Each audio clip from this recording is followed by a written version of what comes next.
Olá, companheiros. Aqui estamos nós, juntos, mais uma vez, com a intenção clara de realizarmos o nosso estudo relativo ao Livro dos Espíritos, aquilo que essa espiritualidade de bom grado, gentilmente, faz chegar a nós, para que possamos ampliar as nossas visões, os nossos entendimentos em relação não só a este plano, mas também ao plano invisível, aquele que nós, despidos dessa veste física, ingressamos e também compartilhamos, continuando as nossas vidas enquanto espíritos, continuando as nossas vidas rumo à perfeição, rumo à luz e rumo ao progresso. E esses espíritos, amigos, esses companheiros que já estão à nossa frente, a nível de vivência, a nível de experiência, a nível de aprendizado, esses companheiros são esses que vêm deixar para nós, através de uma singela abordagem daquilo que já é de conhecimento deles, sempre com vistas ao nosso aperfeiçoamento e ao nosso crescimento. E por isso nós agradecemos ao Mestre Jesus pela oportunidade de aqui estarmos mais uma vez, podendo realizar esse estudo para que seja de melhor proveito para todos. E como eu disse, nós estamos estudando lá no Livro dos Espíritos o capítulo 4, e que trata da pluralidade das existências. A gente hoje vai ter como uma abordagem direta as perguntas de 218 a 221, lá do Livro dos Espíritos, que trata especificamente das ideias inatas. E antes de falarmos propriamente das ideias inatas, nós vamos falar um pouquinho da pluralidade das existências, mas só como abordagem para que a gente possa efetivamente ingressar lá nas ideias inatas e para que a gente tenha uma melhor compreensão, mas também fazendo essa abordagem para que a gente possa estabelecer esse link e que nada fique perdido, né? Para nada ficar perdido. Então, aquilo que se refere à pluralidade das existências, como o próprio nome já diz, plural, muitos, vários, mais de uma existência. E é assim, nós, enquanto espíritos, nós temos início. O espírito tem início. Mas já sabemos que o espírito é imortal. Ou seja, nós não temos fim. O espírito, esse não tem fim. Enquanto espírito, nós necessitamos de muitas vestes corporais, porque a matéria, vocês sabem bem que é uma matéria que se desgasta, que se consome. E, ao contrário do espírito, a matéria é finita. E esse caminho rumo ao aprendizado, rumo ao progresso, rumo à luz, exige muito tempo, muitas existências. E vejam só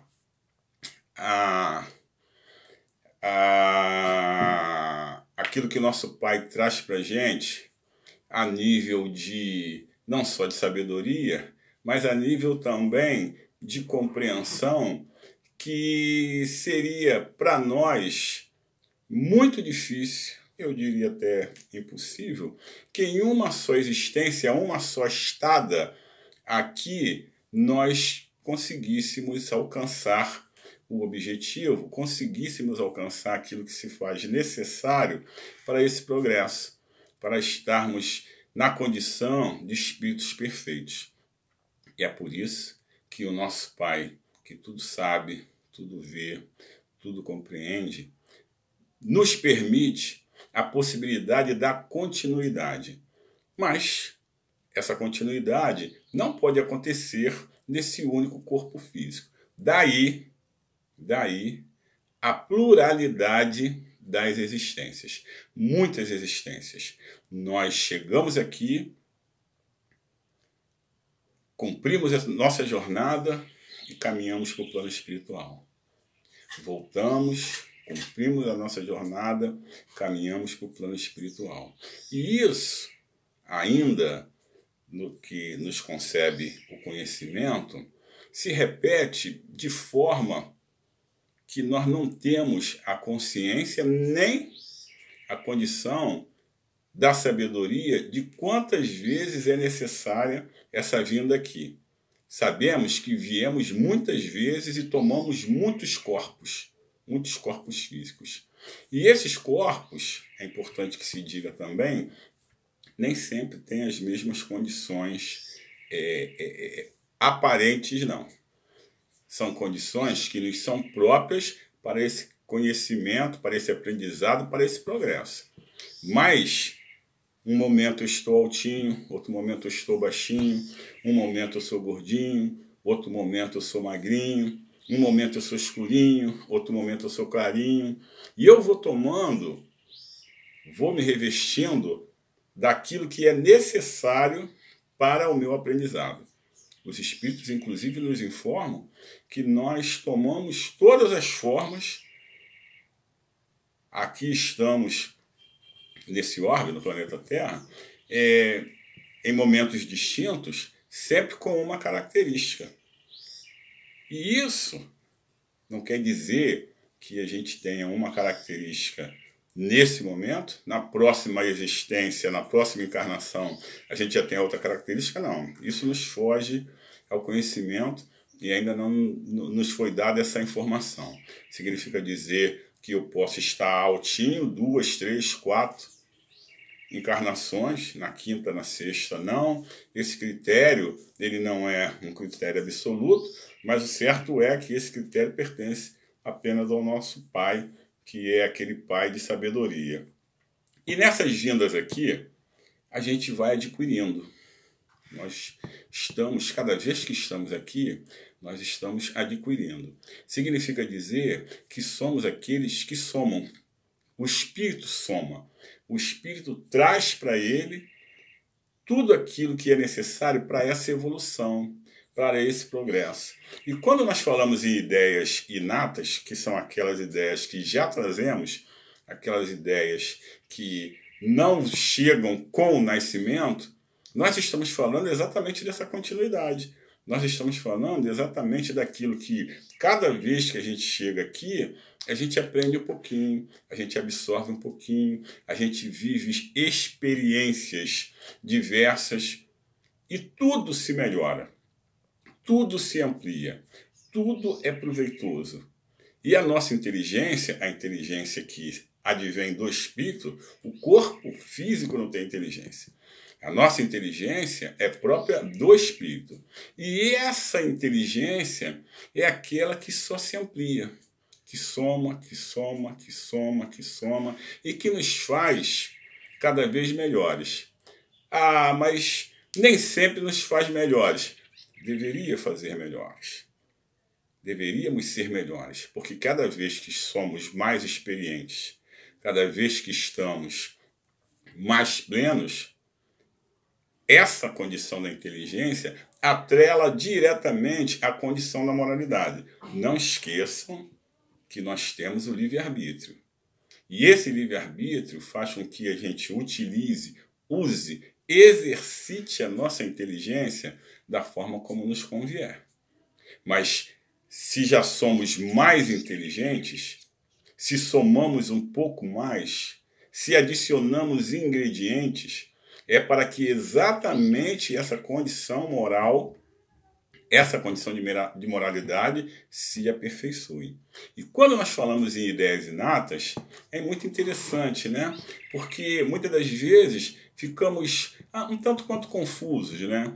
Com o linguajar de uma criança, com a condição como ela se expressa, mas também como ela se comporta. E como atribuir isso a um processo de conhecimento ao qual ela nunca esteve sujeita? Não nessa existência.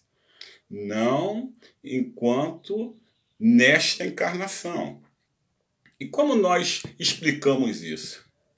explicamos isso através desse processo da pluralidade das existências. Tudo aquilo que não foi adquirido agora e que pode, inclusive, ser uma surpresa para os conviventes. Mas como?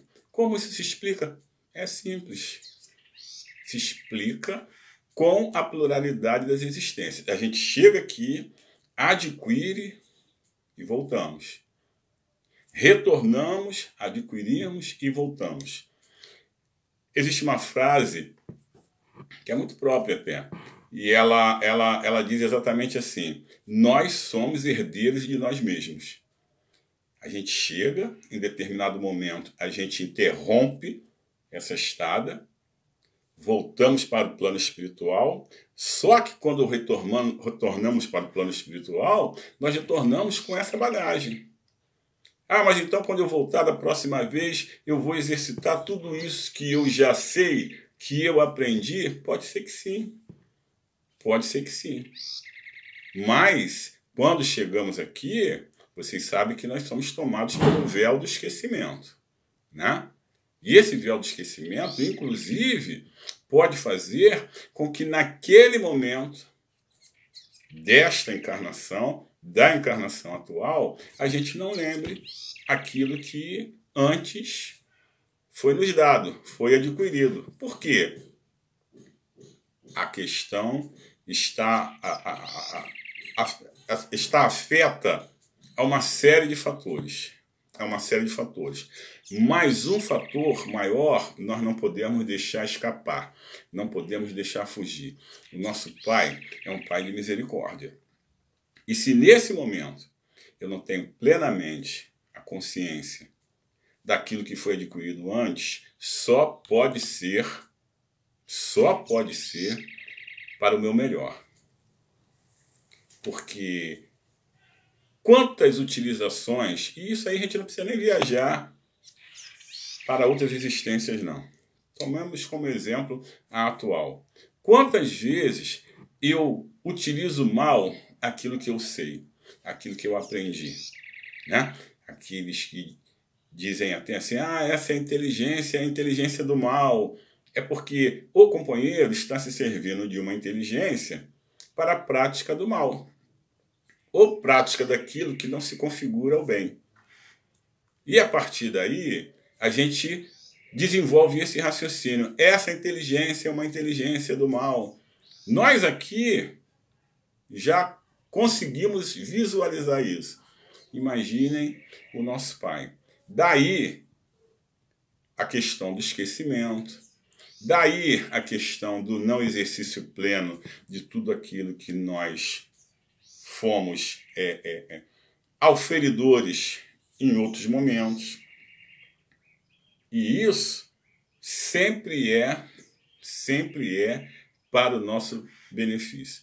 Nem sempre nós estabelecemos essa conexão com o que somos agora, com aquilo que fomos no passado, que absorvemos no passado. E, inclusive, esse processo de interrupção, ele pode avançar para uma, duas encarnações. Aquilo que for de melhor para nós. Aquilo que for de melhor para nós. Esse exercício sempre nos é proveitoso, como eu disse antes. Sempre nos é proveitoso. Mas na medida em que nós, por algum motivo, demos as costas para a lei, ou praticamos de uma maneira indevida aquilo que já era do nosso conhecimento, isso vai se interromper ou será objeto do nosso esquecimento. O fato é que cada vez que nós observamos aquilo que não foi objeto nesse momento, nessa existência de aprendizado, e vemos o companheiro desenvolver bem, não tenham dúvidas. Esse companheiro, esse espírito, já esteve afeto em algum outro momento da sua estada aqui, da sua existência, a esse conhecimento. E foi por ele adquirido. Comportamentos, falas, atitudes, posturas, seja o que for. Cada vez que identificamos algo que não sabemos imediatamente trazer uma explicação justamente por força da falta do contato, do aprendizado, e que o companheiro, com desenvoltura, realiza, é porque o companheiro, em determinado momento da sua caminhada rumo ao progresso, rumo à luz, ele teve acesso a tudo isso. E isso traz para a gente uma forma muito perspicaz até de pensarmos, né? Porque nós já sabemos de algumas falas, de algumas frases que trazem para a gente sustentações, tipo assim, aquele que apressa o seu passo, aquele que caminha mais rapidamente, esse companheiro, ele terá melhores acessos, ele terá uma condição de progresso melhor, ele chegará ao seu termo, que é a luminosidade total, de uma maneira mais plena, de uma maneira mais rápida. E isso nós já sabemos, não incorporamos ainda como deveríamos, justamente por força da nossa condição de imperfeição, né? Mas nós já sabemos disso, já sabemos. E como é que justificaríamos isso, se não através daquilo que o Espiritismo nos traz? Se não através dessas informações que todos esses companheiros já colocam à nossa disposição. E quando nós acessamos a tudo isso, nós vamos verificar coisas muito interessantes que dependem, assim, não de muita inteligência, não de muita dedicação no pensar, não. A gente para, a gente desenvolve um raciocínio e a gente pensa assim, poxa, mas então o Espiritismo já existia sempre, desde então, a prática do Espiritismo, com tudo aquilo de ensinamento que ele nos traz. A gente tem algumas denominações, nós temos segmentos, mas o Espiritismo, ele diz para a gente aquilo que precisamos saber, da maneira como precisamos saber, tudo a fim de que a nossa evolução ela seja facilitada. Se você quer dar o nome de Espiritismo por força da sua crença nos espíritos, você está agregado a nós. Nós aqui desenvolvemos estudos com base naquilo que os espíritos trazem para a gente e nós assim já identificamos.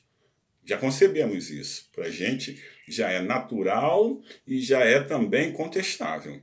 Mas existem alguns segmentos que já conduzem esse pensar, essa prática, esse contato, essas informações que o plano espiritual traz para a gente, eles dão outras denominações. Eu diria o seguinte, não há problema. Problema algum. Se nós reconhecemos hoje que a prática do Espiritismo já se dá desde há muito, ótimo. Se nós passamos a reconhecer agora, nesse momento, que a prática daquilo que os Espíritos nos informam é algo que já vem de muito, ou algo que vem de agora, não tem problema. Não tem problema. A questão está em como nós exercitamos, como nós interiorizamos, como nós damos um proveito maior para aquilo que esses companheiros trazem para a gente, justamente para que a gente não só adeque isso às nossas vidas de relação, e isso é muito importante, a questão da afetividade, da amorosidade, a questão da melhor compreensão, do melhor entendimento, isso é muito importante. Mas o mais importante é como nós lidamos com todas essas informações que chegam para nós, para que a gente possa evoluir, mas evoluir de uma maneira que não nos cause danos, que não nos cause sofrimento, que não traga para a gente nenhuma indagação que ainda não seja objeto de uma resposta positiva. Lógico que não temos aqui nenhuma pretensão de dizer que já sabemos de tudo e que todas as informações nos são dadas. Claro que não. Até porque nós não temos ainda disponível nesse material humano tudo aquilo que é próprio para esse aprendizado. E nem saberíamos lidar com todas essas informações. Nem saberíamos lidar, porque ainda somos detentores daqueles sentimentos menores, aquelas questões inferiores, como nós falamos ainda agora. A inteligência a serviço do mal seria quase que a informação a serviço do despropositado que somos nós. Porque não sabemos ainda como lidar bem com tudo aquilo que é de melhor informação. Esbarraríamos ainda em nossas vaidades, esbarraríamos ainda em nosso orgulho, e seríamos aqueles que certamente nos enalteceríamos, nos colocaríamos numa condição em que o privilégio se mostraria claro como pretensão da nossa parte. Então, por isso, ainda não estamos sujeitos a todas essas informações que certamente